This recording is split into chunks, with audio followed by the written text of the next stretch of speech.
Good afternoon, everybody. Welcome back to another episode of the Hockey Talk with TG Podcast. I'm Ty Glenn. Hopefully you guys are having a great Tuesday. Hopefully you enjoyed the Carolina Hurricanes Stanley Cup Championship Parade that happened last weekend. I know the city of Raleigh has been waiting a long time for the Hurricanes to win the Stanley Cup. 20 years later to the anniversary that they won their first Stanley Cup, 2006. They win it again in 2026. So hopefully you guys had a good time down in Raleigh for the 2026 Stanley Cup Championship Parade.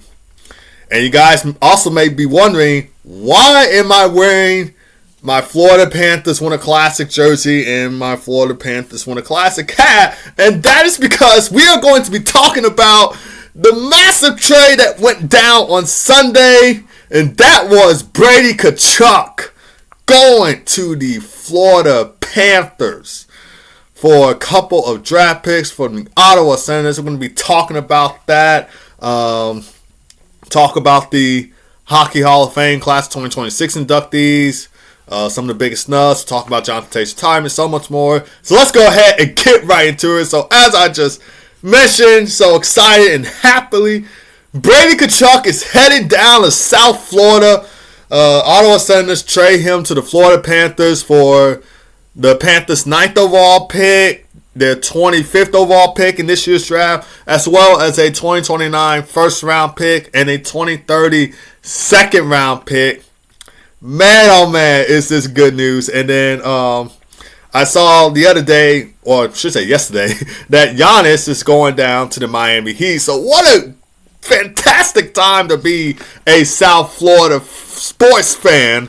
But let's talk about this Brady Tkachuk trade now. So he is coming off a 59 points regular season with the Senators, 22 goals, 37 assists for 59 points in 60 games. No points in 4 of the Stanley Cup playoff games that he played when the Ottawa Senators got eliminated by the Carolina Hurricanes. Brady Tkachuk is currently on a $8.21 million AAV 7-year contract deal. Has 2 years remaining on his contract, then he'll be a UFA in 2028. And according to some reports that I've seen, Brady Tkachuk did not want to re-sign with Ottawa. Like, he said, you know what, I kind of thinking about it. I just don't see me re-signing. I want to go elsewhere. And I think according to Elliot Friedman, Florida wasn't the only team on his list. It was, I want to say Vegas, Carolina, or Minnesota. Were the other 3 teams on this list that he wanted to go to. But at the end of the day, I think, Florida was a good fit for him. And I just got through listening to their latest Wingman podcast. I know a lot of people were saying that he wanted to go to Florida to play with his brother. He said on the podcast that it wasn't just about him. He wanted to be there because of the organization and their, competitors to win. Seems like they win every year. Of course, we saw the back-to-back Stanley Cups that they had in 2024 and 2025. And now Brady Tkachuk is looking to win a Stanley Cup for himself in 2027. I think after that trade, the Panthers now have the, 4th best size that win the Stanley Cup at plus 800. So we'll see what happens. I think they can legitimately win a cup because I was saying, like, after a few days after the Stanley Cup final, that the Carolina Hurricanes could probably go back-to-back and win back-to-back Stanley Cups. But then Florida Panthers was the other team on my list I could see winning the Stanley Cup in 2027 because they're going to have a healthy Alexander Barkov, a healthy Matthew Tkachuk. And then all of a sudden I see Brady Tkachuk is heading down to Ottawa, and I'm like, okay, this team can make a run for the Cup. Yeah. According to Senators General Manager Steve Staios, Brady Tkachuk did request a trade from Ottawa. So, like I said, he did not want to resign, and so he requested a trade from the Senators, which, was kind of funny because I remember a while back in April or so, I think this was probably after the Senators got eliminated by the Hurricanes, when the Senators got swept by Carolina.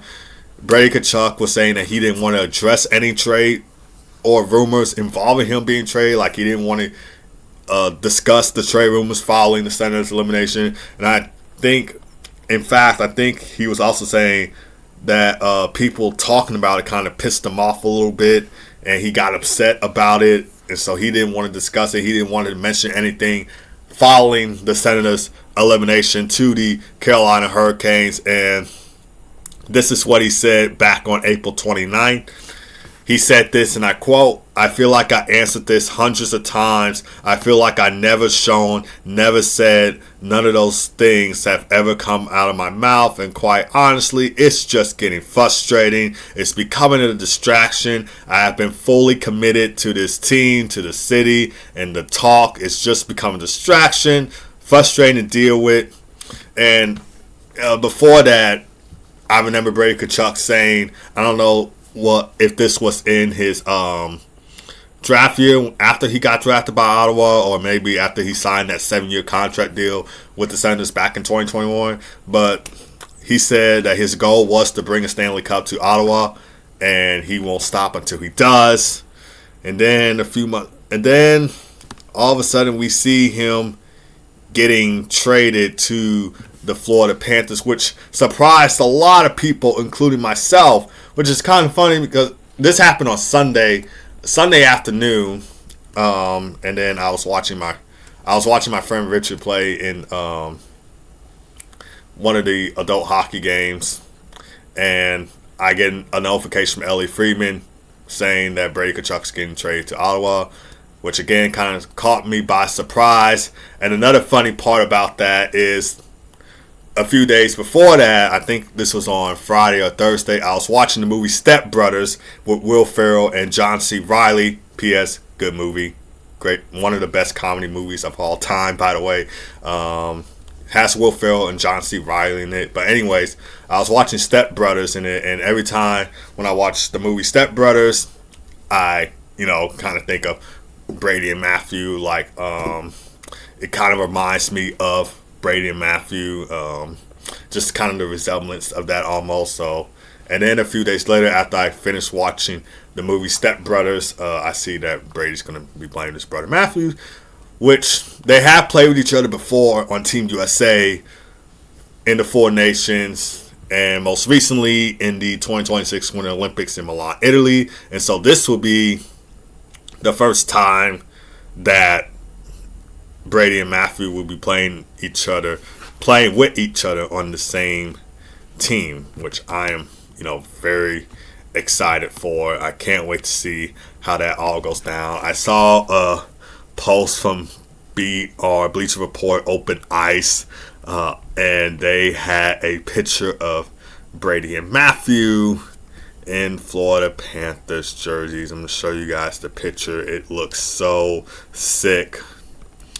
Oh, man. If I can find it. Please let me find it. Okay, here it is. So, if you're watching on YouTube, this is the picture right here. I mean, if that doesn't get you hyped up, I don't know what else will. I mean, these are going to be the Bash Brothers of the NHL. These are going to be the goons of the NHL. I'm starting to feel like the Florida Panthers are probably going to be the most hated team in the NHL.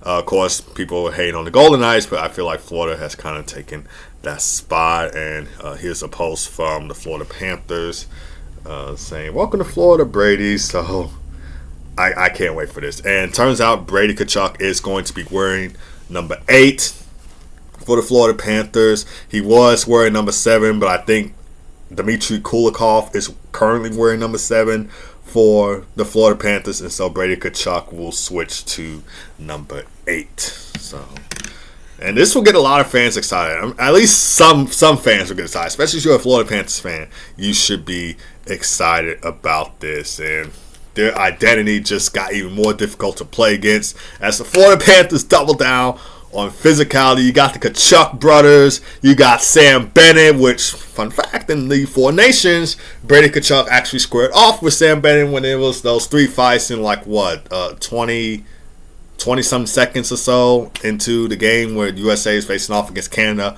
at Bell Center for the Four Nations. Brady Tkachuk dropped the gloves with Sam Bennett. And now they're going to be playing with each other on the same team. So you got the Tkachuk brothers. You got Sam Bennett. You got Brad Marchand.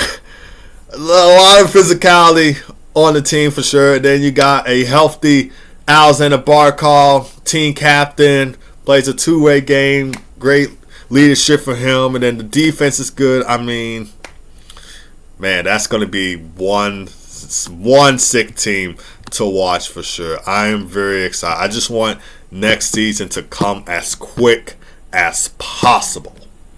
We're taking a look at Brady Tkachuk's stats with the Ottawa Senators. He was drafted 4th overall by the Ottawa Senators in the first round of the 2018 NHL Draft, where he had 463 points with the Senators. So 213 goals, 250 assists for 463 points. And I'm trying to look up how many games he played with Ottawa in his NHL career. I forgot to put that in my notes. So apologies about that. And I'm just now going on the Senators. He's not on the Senators anymore. I'm trying to look up how many games he's played with them. That's something I should have added in my notes. But I forgot. But yeah, he played, I believe, like 7, 8 seasons with Ottawa, and now he is on the Florida Panthers. So it's hard to believe, but hey, this isn't NHL 26. This is reality. But yeah, 463 points in 572 games played with the Ottawa Senators for Brady Tkachuk. Played 8 seasons with the team. He has 7 points in 10 playoff games, 4 goals, 3 assists for 7 points in 10 playoff games. Led the Senators to the playoffs twice during his tenure in Ottawa. Fortunately, not the playoff results that he wanted, but it was great seeing Ottawa back in the playoffs once again. But now let's take a look at what's next for the Florida Panthers. So when you think about the Florida Panthers over the last few years, when they won the back-to-back Stanley Cups, and even when they returned to the Stanley Cup final in 2023 for the first time since 1996, one thing comes to mind. They're a team that nobody wants to play against. They're physical. They're relentless. They're built for playoff hockey. And now they got Brady Tkachuk. And this was during the Stanley Cup parade for the Florida Panthers, where Sam Bennett was kind of saying all those things I just said about the Florida Panthers, how everybody's saying the Florida Panthers play a mean game, play a physical game, play an aggressive game. And so he said he would like to apologize to absolutely effing no one in his parade speech. Like, he did not care about other people's comments of what they had to say about the Florida Panthers or how they felt about them. Like, just did not care at all. But yeah, that's the identity of the Florida Panthers, and now they just got a million times better with Brady Tkachuk. He's one of the league's premier forwards. He plays with emotion, gets under opponent's skin. We kind of saw that a little bit in the Four Nations, maybe in the Olympics, and especially during his time with the Ottawa Senators. Parks himself in front of the net. He's a net front presence. He can score 30-plus goals when he's healthy. But now, imagine trying to play a 7-game playoff series against both Matthew and Brady Tkachuk. That's going to be something. Like, man, I certainly don't want to be on the opposing side if that were to happen. But I'm hoping the Panthers, and no doubt in my mind, the Panthers will make the playoffs. Brady's first year with the team. I'm hoping to play against the Tampa Bay Lightning in the first round, though, just so we can, see that battle of Florida in the playoffs with both Brady and Matthew Tkachuk on the team now. And the biggest storyline of this is obviously the Tkachuk brothers finally playing together. Of course, we've seen them play with each other with Team USA on the Four Nations. Of course, there were some injuries, I think, to Matthew Tkachuk and I think Brady Tkachuk during the Four Nations. And then, of course, we saw them play for Team USA at the Winter Olympics this past February in Milan, Cortina, Italy. And now, for the first time in NHL history, they will play with each other on the same team. And it's clear of what Bill Zito is trying to do. The Florida Panthers want another cup. Of course, they won the back-to-back Stanley Cups in 2024 and 2025, both being against the Edmonton Oilers. And now they're trying to go for one more. They're trying to complete that dynasty. It feels like they already are a dynasty, but they are hungry for more. They want another cup. And as you take a look at these lines according to Daily Faceoff, and man, oh man, is that a strong, scary, physical forward group right there, especially that second line, which I'll get into in a second. So first line, you got Carter Verhaeghe, Alexander Barkov, Sam Reinhart. Second line is going to be the most intriguing, physical, bloody, aggressive line in Brady Tkachuk playing left wing, Sam Bennett playing center, and Matthew Tkachuk at right wing. That line's got to be intimidating. That's got to be the most intimidating line in the league so far. And then third line, you got Eetu Luostarinen, Anton Lundell, Brad Marchand. Usually Brad Marchand is a top 6 player, but with the addition of Brady Tkachuk, and then Brad Marchand getting a little bit older in age, smooth down to the third line, but still a great addition right there.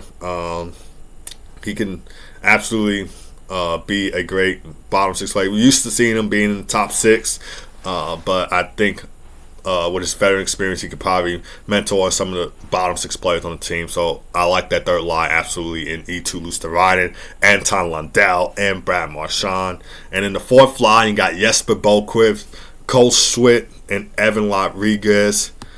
Florida Panthers defensive pairings according to Daily Faceoff. First pair is Gustav Forsling, Eric Ekblad. Second pair is Nico Mikula, Seth Jones.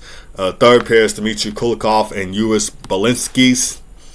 So that is a championship caliber core. Lots of depth and star power on both offense and defense. The one thing that's going to intrigue me the most, and one thing I think Panthers fans should keep an eye on, is the goaltending. You got to have stability in that. Yes, defense wins championships. Yes, you got to have the best forward groups. But you also got to have good goaltending as well. And Sergei Bobrovsky, the Florida Panthers starting goaltender, he's going to be hitting the free agency market. I'm not sure if he'll resign with Florida, though. I think I saw a post from Elliot Friedman saying that he probably will not come back to Florida. He's not going to resign with them. And I think if the Florida Panthers are going to make a run for the Stanley Cup, I think they need to solve the goaltending issues first. I'm looking at Connor Hellebuck, who, probably could be another USA player to get traded or get moved on. I'm not sure if he still wants to stay with Winnipeg or not, but if the Florida Panthers can't re-sign Sergei Bobrovsky, they could certainly go after Connor Hellebuck and get him on the Florida Panthers. Their backup goalie is Daniel Tarasov, who's also going to be in free agency. So we all know, I think most people know that Bob's not going to re-sign with the team. I think if you just re-sign Tarasov as the backup and try and go after a top goaltender, I think you got a Stanley Cup team right there. So I think Connor Hellebuck would be a good addition if he doesn't play with the Jets for next season. And then, I think that's the only goaltender I have in mind if the Florida Panthers can't get Sergei Bobrovsky back. So I think if the goaltending kind of solves itself, then this team could absolutely go for another run at the Cup. But let me know what you guys' thoughts about that. If Sergei Bobrovsky doesn't resign with Florida Panthers, who would you like to see the goaltending tandem be in South Florida? But I'm thinking Connor Hellebuck if he doesn't want to resign with the Jets. He's the only goalie on my list. I can't really think of any other goalies right now. But let's go to the other side of this in the Ottawa Senators. What is next for the Ottawa Senators after trading their team captain, Brady Tkachuk, to the Florida Panthers? I think a lot of people are saying that Ottawa could go in a rebuild after trading their captain. I still think they have, a decent team that can probably, maybe, I'm not saying that they will, that can maybe, that's a strong maybe, that's a that's a strong maybe. I think maybe they can make another run at the playoffs. I don't think this is a rebuilding team. They still have a good core. You should take a look at the core. They got Tim Stützle Jake Sanderson, Linus Olmark, Dylan Cousins, Shane Pinto, Drake Batherson, Ridley Gregg. This is still a competitive hockey team, so I don't see them going into a rebuild as much as some or maybe most people think that they are. So I think this can still be a playoff team. And unfortunately, Senators fans didn't like him when Brady Tkachuk said that he wasn't planning to re-sign with the team when his current contract expires. That kind of sucks for them. But I'm pretty sure Brady misses Ottawa. Like he said in an Instagram post, he actually posted a video saying, "Thank you, Ottawa." So it's not like he's being selfish and leaving. Like I'm pretty sure he's proud of the contributions he's done in Ottawa. I think he was a good player in Ottawa too. So hopefully not a lot of Senators fans hate on him, but I have the feeling that they will. And I think when the Panthers play at Canadian Tire Center for their first game of the season, I think there could be a little bit of booze coming from Brady Tkachuk, but I don't think a lot of Senators fans should still hate on him. I mean, I kind of see it because he didn't want to resign the team, but at the same time, I think he just wants to win and go to, a Stanley Cup contender team like the Florida Panthers. So, and if he isn't going to sign long term, then you got to get a lot of maximum value, and that was the most logical move for Steve Staios. Either trade Brady Tkachuk and risk losing that leverage, or trade him and maximize the return. And the second option worked out well.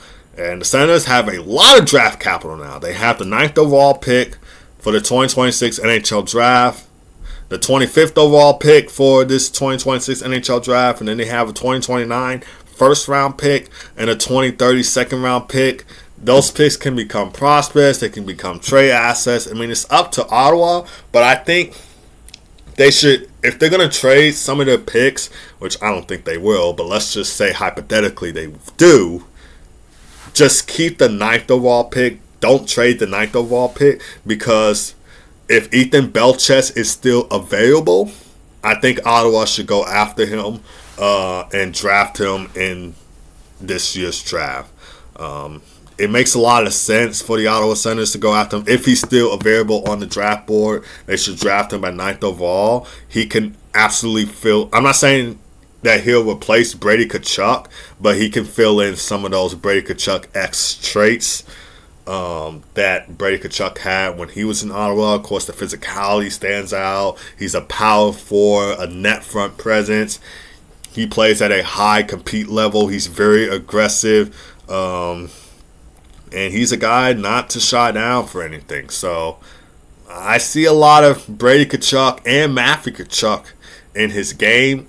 Maybe a little bit of Tom Wilson as well. And as you take a look at Ottawa's current projected left wing depth chart, there is a noticeable lack of elite power winger. So they don't have a power winger like they did when they had Brady Tkachuk. And I could pull up the Daily Faceoff website now for you guys, actually. Let's see. So as you take a look at Ottawa's forward group, not a lot of physical on that forward group, especially the left wing side. Take a look at that left wing side. Of course, you got Fabian Zetterlund, Ridley Gregg, Warren Fogle, and Curtis McDermott. Not a lot of physicality right there, and I think that's what Ethan Belchek can bring to that Senators forward group. He can. I'm not saying that he can definitely replace Brady Tkachuk, but he definitely brings in some of those powerful physical traits that Brady had when he was playing for Ottawa. So I think if he's still available, the Senators should draft him at 9th overall. And I will be doing a mock draft video / episode. I say video because I'm going to share it with the TG Hockey channel, and I'm also going to put it on the Hockey Talk with TG podcast. So it's a video/episode that's going to come out on Wednesday morning. And I will explain a lot more about that. It's just a mock draft video of me discussing my top 10 picks for this year's NHL draft. I would have done all 16, but I figured the video/episode might be twice as long than what it would be already. So I tried to, kind of make it somewhere around 30-40 minutes and not be like an hour long mock draft video. But anyways, it comes out tomorrow, so be on the lookout for that and make sure to give it a watch. But overall thoughts on this, man, you guys cannot see how excited I am. I'm not even a Florida Panthers fan. Of course, I was at the Winter Classic game in January. Was it? No, it was in December. I'm used to Winter Classic games being on January, guys. Oh, wait. Was it in January? Oh, because the NHL had their Winter Classic game, at least the one in Chicago between the Blackhawks and Blues. They had that one in December 31st on New Year's Eve. I want to say this was in January. I was at that Winter Classic game in January. And I was in Florida. I was in Miami for the Winter Classic game, and I got Florida Panthers hat, Florida Panthers Winter Classic jersey.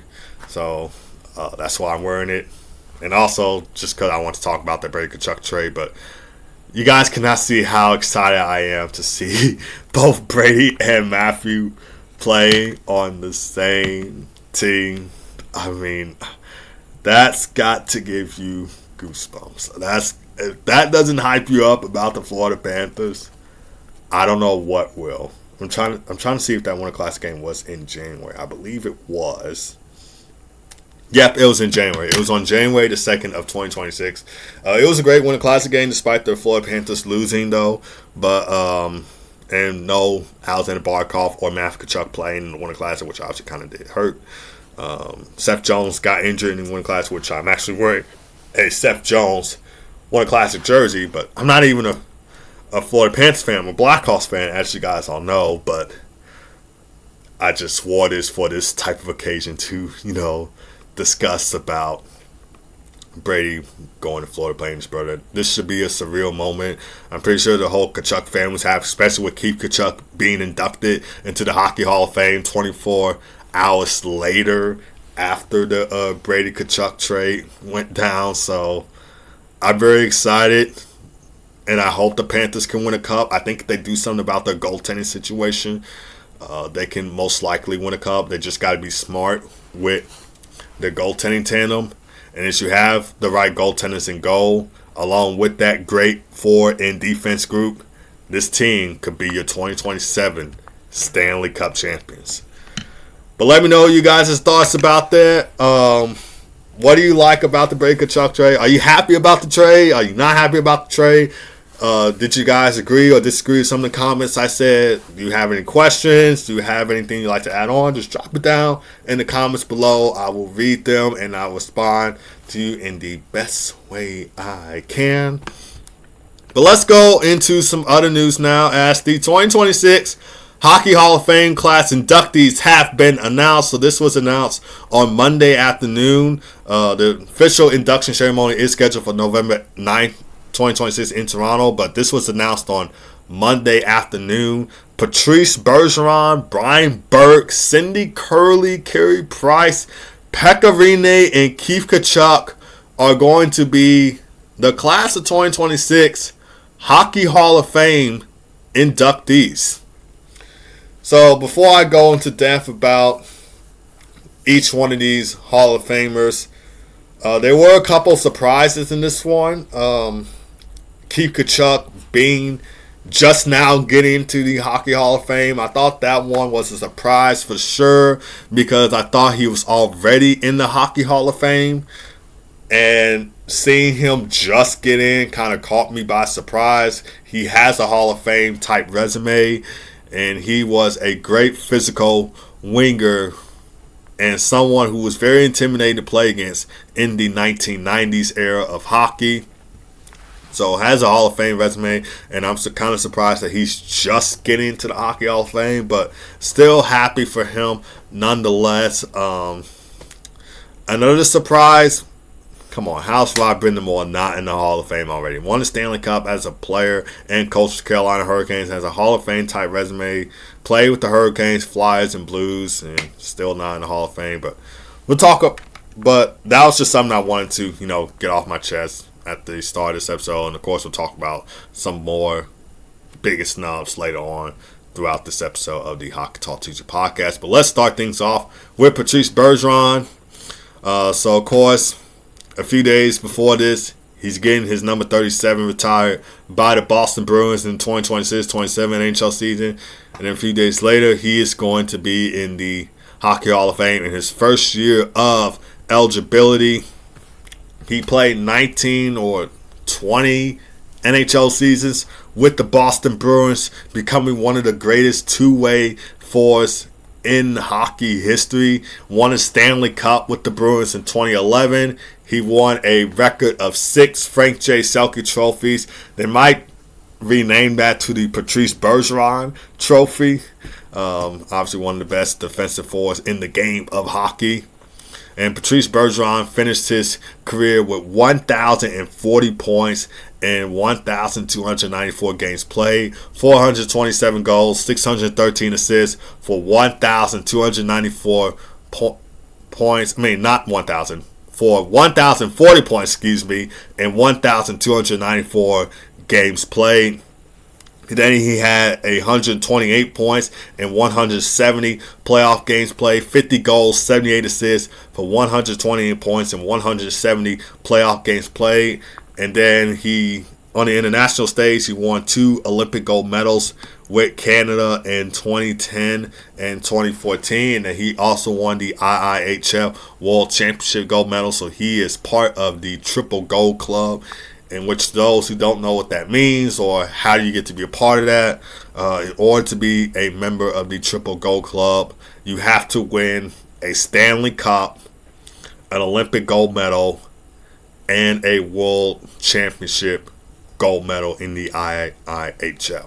So those are the 3 things that you have to do in order to become a member of the Triple Gold Club. It's a Stanley Cup, Olympic gold medal, and an IIHF World Championship gold medal. And like I said, Patrice Bergeron is going to have his number 37 retired by the Boston Bruins for the 2026-27 NHL season. So what a year it has been for Patrice Bergeron. So I'm pretty sure Bruins fans are very ecstatic. And I'm very excited too, as a Blackhawks fan. Of course, we played the Bruins in the 2013 Stanley Cup final. And of course, during the 2013 Stanley Cup playoffs, Patrice Bergeron had that iconic Game 7 game-winning goal against the Toronto Maple Leafs. He actually had 2 goals in that Game 7 to complete the Bruins' comeback win over the Maple Leafs. And then he scored that iconic overtime game-winning goal that would go down as one of the best playoff goals in Boston Bruins franchise history. Of course, number 1 is the Bobby Orr flying goal that he had against the St. Louis Blues in the 1970 Stanley Cup final. But that Patrice Bergeron is top 5. The Patrice Bergeron Game 7 overtime goal against Toronto is one of the top 5 best playoff goals in Bruins franchise history. So congrats to Patrice Bergeron on getting his number 37 retired and for getting to the Hockey Hall of Fame this year. Unfortunately, no official date to see when his number 37 will get retired. I think that will come once the NHL releases its schedule for all 32 teams and for the league for the 2026-27 season, which will, I can imagine that being somewhere in July or at the first maybe 1-2 weeks of July or somewhere mid in July. They will release their schedule. I think it's going to be an 84-game season now instead of 82. So they're going to be trying, and then they're going to be trying to start some games early in probably September. So can't wait for it. But let's go to Carey Price now, as Carey Price gets the call to the Hall. One of the most talented goaltenders of his generation was elected in his second year of eligibility. He spent his entire NHL career with the Montreal Canadiens. and remains the franchise's all-time leader in wins with 361. His legendary 2014-15 season, his best season, hence the name legendary, saw him win both the Hart Trophy as league MVP and the Vezina Trophy as the NHL's top goaltender. He also won the Ted Lindsay Award, which is voted by members of the NHLPA, and the William M. Jennings Trophy that year. Unreal year for Carey Price. I think he did Montreal play in the second round? I think they got eliminated by Tampa in the first round of that 2015 Stanley Cup playoffs, because of course Tampa went all the way to the Stanley Cup final that year, lost to my Chicago Blackhawks in 6 games. But taking a look at Carey Price's record from the 2014-15 season, he had a 44-16-6 record with a 1.96 goals against average and a .933 save percentage and 9 shutouts in 66 games played. He also helped Canada win Olympic gold medal in 2014 and is widely regarded as one of the most technically sound goalies ever.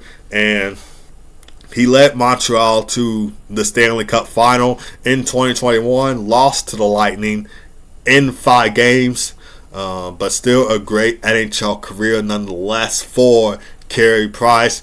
Let's go to another top goalie of the 2010s in Pekka Rinne of the Nashville Predators. Pekka Rinne going to the Hockey Hall of Fame. He recorded 369 NHL victories and 60 shutouts while spending his entire NHL career with the Nashville Predators. There is a statue actually outside of Bridgestone Arena of Pekka Rinne, and he had his number 35 retired by the Predators. I could find that picture because I actually did take a picture. I went to Nashville for one summer and I took a picture outside that statue.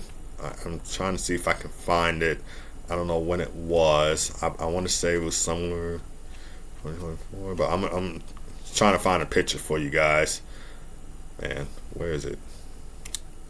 Okay, here it is. I found a picture. So this was a picture of me in Nashville. So this is the Pekka Rinne statue right there. This is me outside of Bridgestone Arena in Nashville. Nashville's actually a good city to go to. I went to one of the Ford Ice Center rinks in Nashville too. Also great place. And this was the Pekka Rinne statue that they have outside of Bridgestone Arena. And like I say, he had his number 35 retired by the Nashville Predators. And now he's going to be in the Hockey Hall of Fame. He won the Vezina Trophy in 2018. That's one of the NHL's top goaltenders, and he led the Predators to their first ever Stanley Cup final in 2017, which was an unfortunate loss to the Pittsburgh Penguins in 6 games that year. And the Predators have been in the league since, I want to say, 1998, 1997. Either 1997, 1998, and that was their first ever Stanley Cup final appearance. And fortunately ended in a loss to Pittsburgh, but still a great career nonetheless for Pekka Rinne. Let's get to the biggest surprise in this one, and Keith Tkachuk. This one certainly caught me by surprise because I thought he was already in the Hockey Hall of Fame.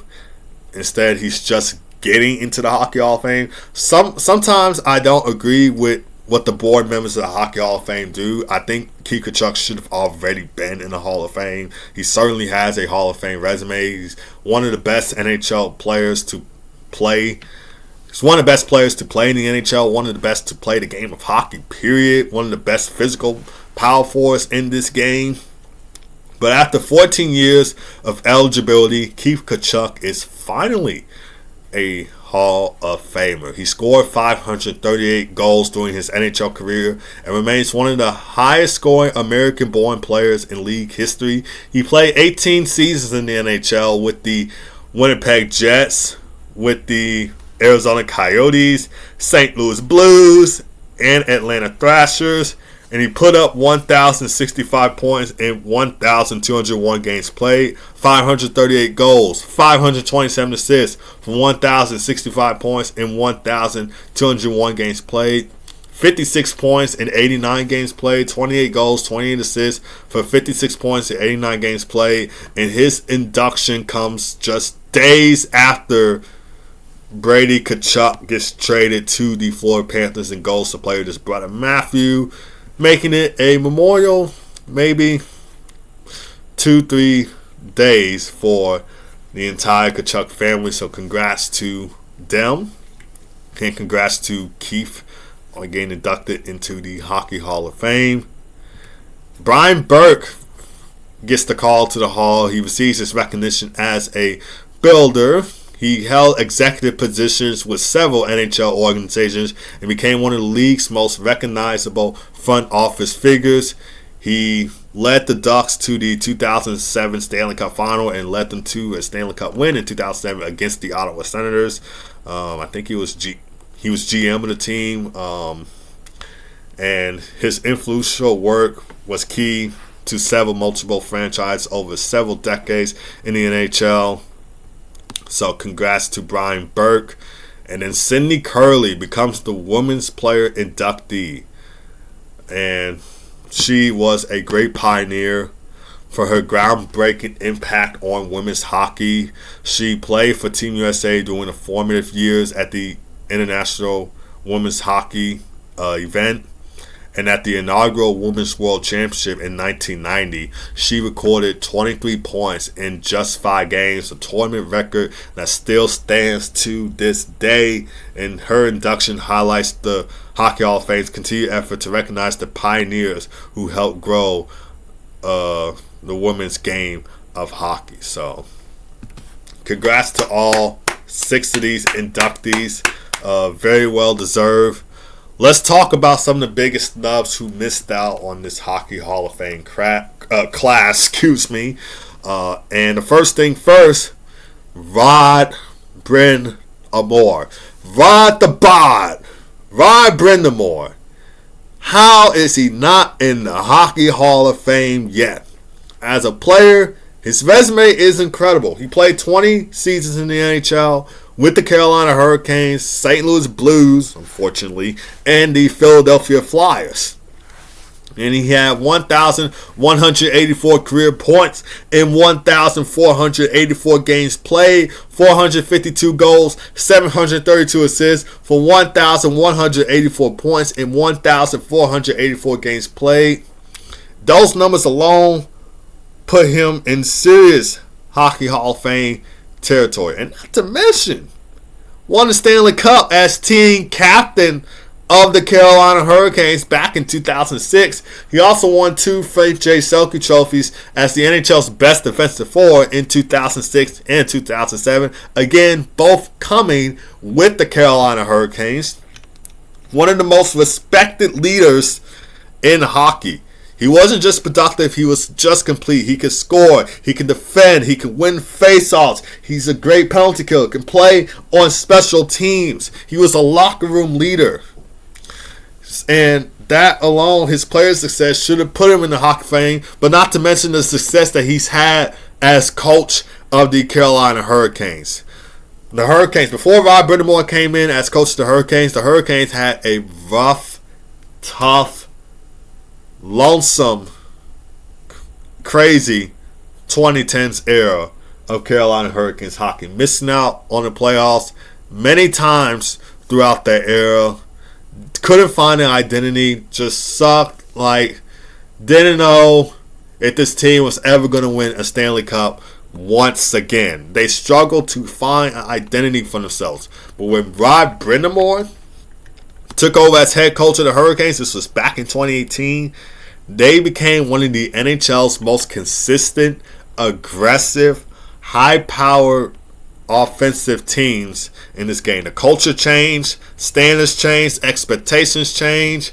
The Hurricanes started playing really good, and that ultimately led them, after all those, tough times in 2010s and some of those losses coming in the Eastern Conference Finals with Rod Brind'Amour being the head coach. They finally get over that Eastern Conference Final hump with Rod behind the bench. They put the 2010s woes to rest, and they win the Stanley Cup this year in 2026. And now Rod Brind'Amour has won the Stanley Cup with the Carolina Hurricanes as both a player and head coach. Hall of Fame resume. He was an incredible player and an incredible coach. How is he not in the Hockey Hall of Fame? If Keith Tkachuk got in, and like I said, I'm happy for Keith Tkachuk, happy for all the Hockey Hall of Fame inductees. Many fans are starting to ask the obvious question: what exactly does Rod Brind'Amour still need to do to get in the Hockey Hall of Fame? He should have been in the Hockey Hall of Fame by now. Instead, he's not. As if not winning that second Stanley Cup, this time as a head coach of the Carolina Hurricanes, wasn't enough to put him in the Hockey Hall of Fame. Another biggest snub I would like to talk about is Patrick Marleau. And this one is, a little bit fascinating because there are arguments on both sides of this. On one hand, he never won a Stanley Cup, never won a Hart Trophy for a league MVP, never won a Rock Richard for most goals in the NHL, never won an Art Ross Trophy for most points in the NHL. But this is where the counter argument comes in for Patrick Marleau. He's played more NHL games than anybody ever has in league history. He is the NHL's all-time leader in games played with 1,779 games played. NHL's all-time leader in games played. Not Mr. Hockey himself, Gordie Howe, Hall of Famer, one of the best players to ever play the game. Not Jaromir Jagr, the ageless wonder who still continues to play professional hockey even outside the NHL. Not the great Mark Messier. Not the great one Wayne Gretzky. And not the great and soon-to-be Hall of Famer when his career is all said and done. Not sure if he's going to return for another season or not. In Alex Ovechkin. Patrick Marleau, the NHL's all-time leader in games played. That alone is a piece of hockey history right there. And then you take a look at his career stats. 1,197 points and 1,779 games played. 566 goals, 631 assists, 1,197 points and 1,779 games played. He's one of 2 Olympic gold medals with Canada. More than 2 decades of high-level NHL hockey talent. He's not in the Hall of Fame. I mean, come on. What are we doing? Hopefully in 2027, we get to see both those guys in the Hall of Fame. Hopefully. Fingers crossed. Especially Rod Brind'Amour. So hopefully in the next class, 2027, we see him in the Hockey Hall of Fame. Let's talk about Patrick Elias now, as he is not in the Hockey Hall of Fame yet. Kind of surprised. He played his 20-year NHL career, played his entire 20-year NHL career with the New Jersey Devils. And when people think about the Devils dynasty years, they immediately think about Martin Brodeur, they think of Scott Stevens, they think of Ken Danico, and they think of Scott Niedermayer. But Patrick Elias is right there in that conversation. He actually had his number retired by the New Jersey Devils a couple of years ago. I can't remember what year it was, but I know he had his number retired by the New Jersey Devils before. In fact, Patrick Elias is the franchise leader. He's the Devils franchise leader in goals, assists, and points. They have Devils that had Hall of Famers all over their roster throughout the years as a Stanley Cup dynasty team. Could say Stanley Cup dynasty team that won Stanley Cups 1995, 2000, and 2003. They actually reached Stanley Cup final in 2001 as well, which was a loss to the Avalanche in 7 games. We saw that Stanley Cup handoff from Joe Sakic to Ray Bourque. So they still had somewhat of a dynasty team with Patrick Elias on the team. He was one of the best offensive leaders in team history. Won 2 Stanley Cups with them in 2000 and 2003. Was a part of that 1995 Stanley Cup team. And taking a look at his career stats, He had 1,025 points in 1,240 games played, 408 goals, 617 assists for 1,025 points and 1,240 games played. Again, all being with the New Jersey Devils. He played his entire NHL career with them. And he's been an offensive producer for consistently 2 decades for the team. So he should have been in that Hall of Fame class. He's one of the strongest arguments among eligible players to be in that Hockey Hall of Fame class. But let's move on to a defenseman now. Sergei Gonchar. Another player that doesn't get discussed enough is Sergei Gonchar. When people discuss elite offensive defensemen of his era, his name sometimes gets overlooked. But he has a Hockey Hall of Fame resume as well. Played 20 seasons in the NHL with the Washington Capitals, Pittsburgh Penguins, Ottawa Senators, Dallas Stars, Montreal Canadiens, and Boston Bruins. He had 811 points in 1,301 games played, 220 goals, 591 assists for 811 points in 1,301 games played, 90 points in 141 playoff games played, 22 goals, 68 assists for 90 points in 141 playoff games. He won the Stanley Cup with the Pittsburgh Penguins in 2009. If that resume doesn't say Hall of Fame level, I don't know what else does, but another player that absolutely deserves to be in the Hockey Hall of Fame. And then the next one we should discuss, and probably my last one, is Dustin Brown.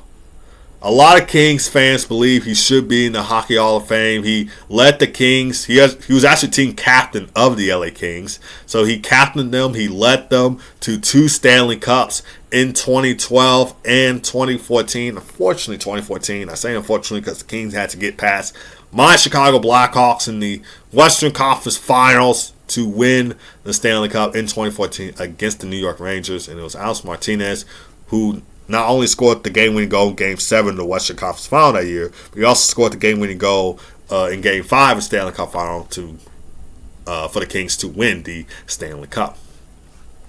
So Dustin Brown played his entire 18-year career with the LA Kings, became one of the most important and one of the most best players to watch in franchise history.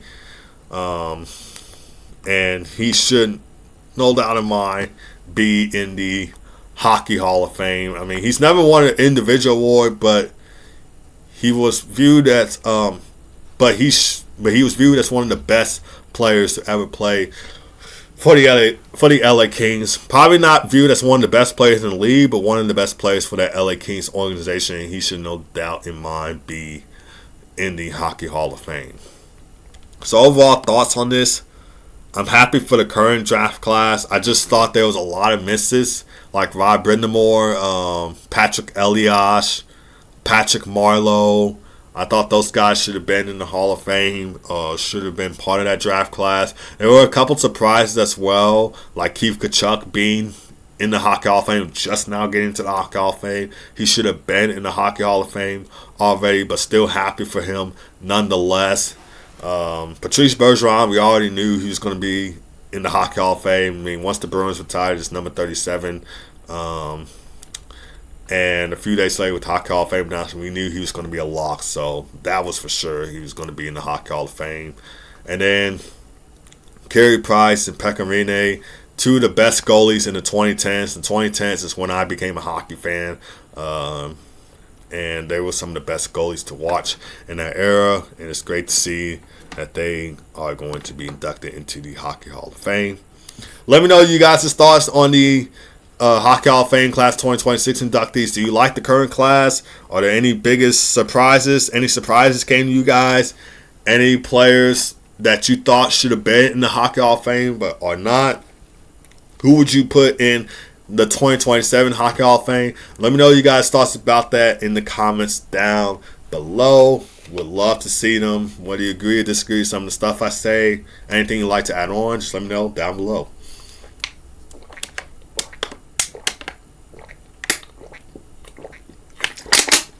Alright, now let's get into our final segment of the Hockey Talk with TG podcast. Jonathan Toews, retires from the NHL after 16th season. So this was from a few days ago, so obviously old news, but as a Blackhawks fan, I want to discuss about this. And share my thoughts on it. So, of course, the former Chicago Blackhawks captain announced his retirement on June 19th of 2026, ending one of the most accomplished careers of the salary cap era. He finished with 29 points in 82 games played with his hometown Winnipeg Jets this season. 11 goals, 18 assists for 29 points in 82 games played. He made his announcement at the Jonathan Toews Sportsplex. It's a good name. It's a good name to honor Jonathan Toews, but he made his retirement there in his hometown of Winnipeg after completing one final season with the Winnipeg Jets. He said that he felt, quote unquote, fulfilled and satisfied with everything that he accomplished during his NHL career.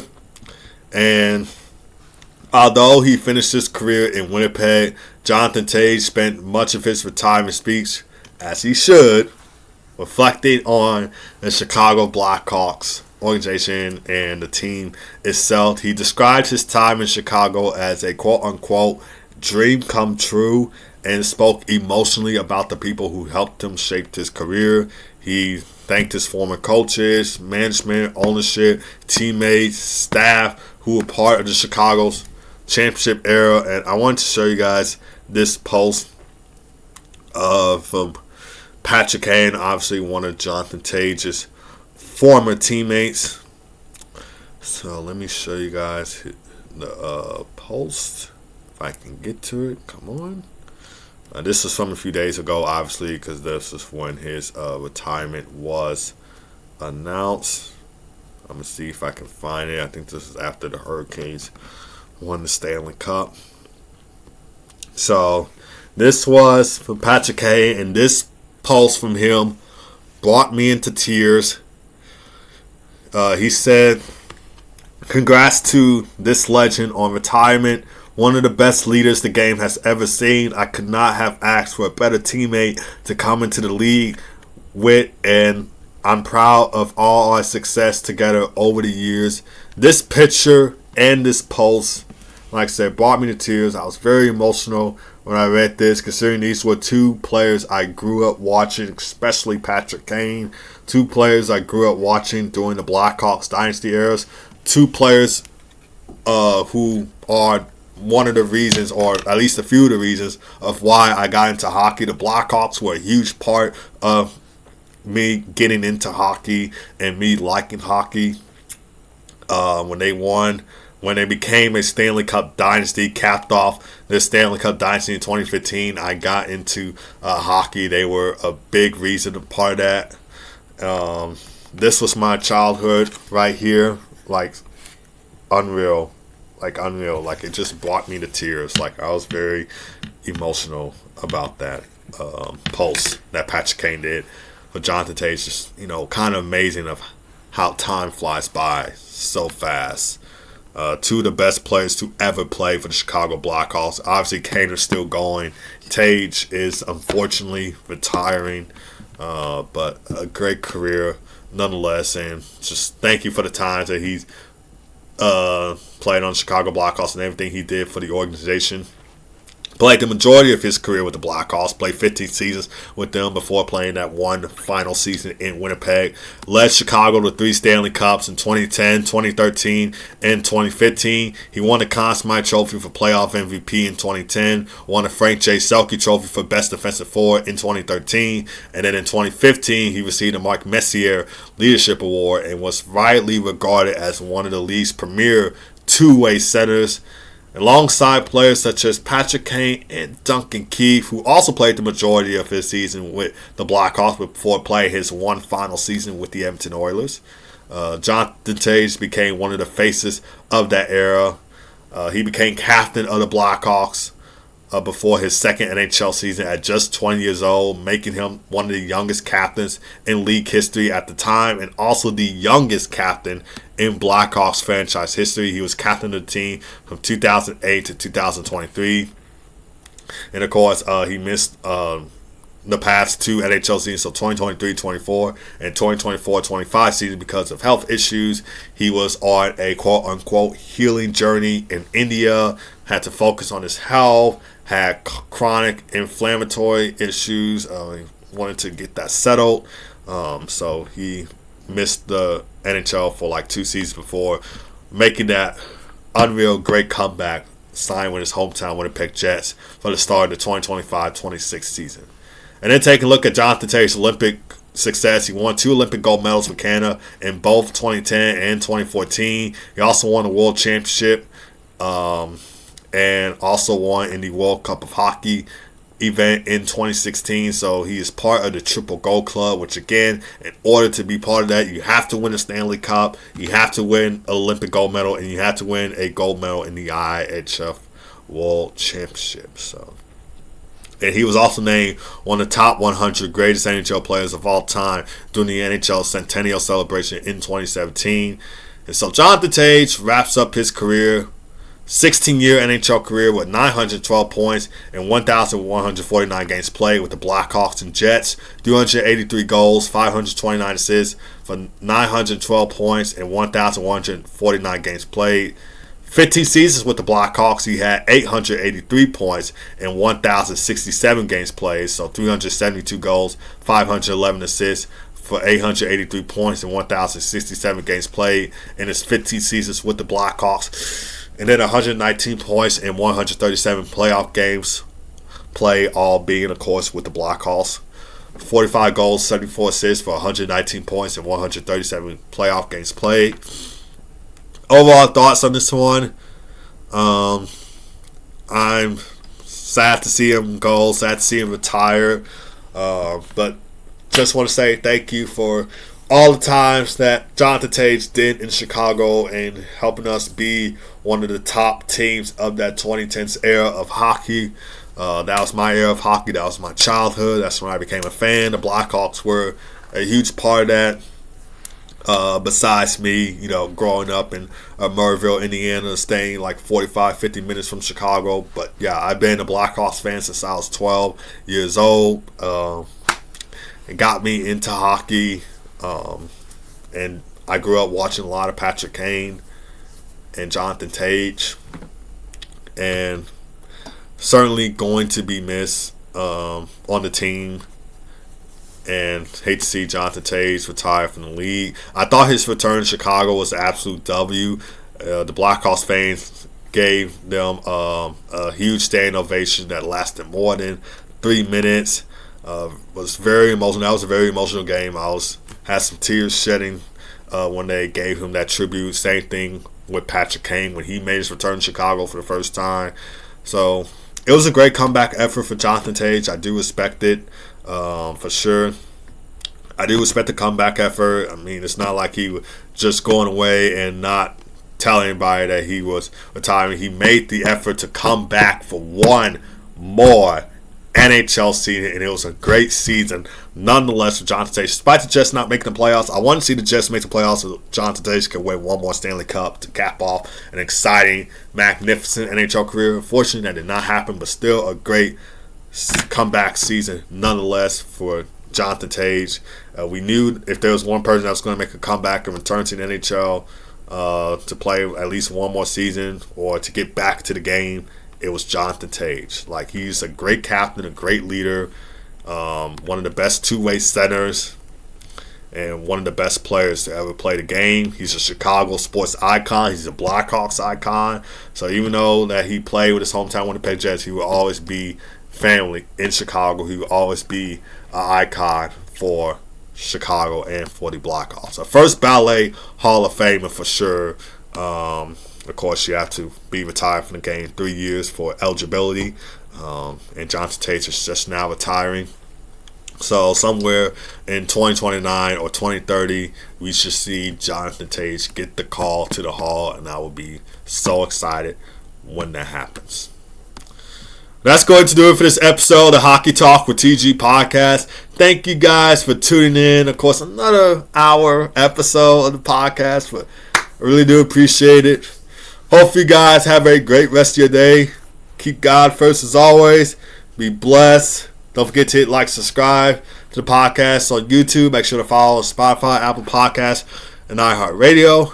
Now, I'll see you guys next time for another episode of the Hockey Talk with TG Podcast. Take care.